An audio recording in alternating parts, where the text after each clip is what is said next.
Ini ada beberapa latar belakang yang saya letakkan. Yang saya rasa sebenarnya mungkin benda ni dah banyak kali lah yang kita lihat dan kita bahaskan, tapi mungkin sebagai satu refleksi kembali lah yang tentang beberapa idea yang melatari kepada penulisan ini.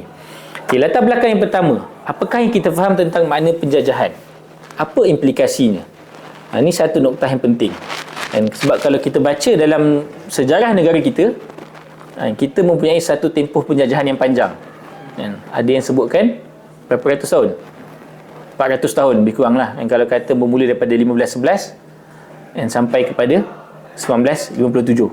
Lebih 400 tahun. Lebih 400 tahun. Satu tempoh yang panjang. Jadi apa yang kita faham tentang makna penjajahan? Adakah penjajahan tu hanya penjajah datang, duduk, kemudian habis dibalik? Jadi sebenarnya apa yang kita faham tentang makna penjajahan? Itu akan memberi satu kesan yang besar. Apa yang kita akan sebutkan selepas ini dengan makna perubahan. Dan dia akan memberi satu kesan yang sangat besar lah. Dan apa implikasinya?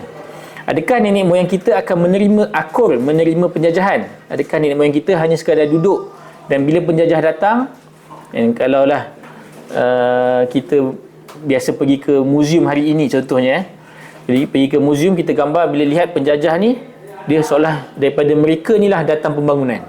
Dan datang jalan kereta api, datang teknologi, datang apa lagi, buka pemandaran dan sebagainya.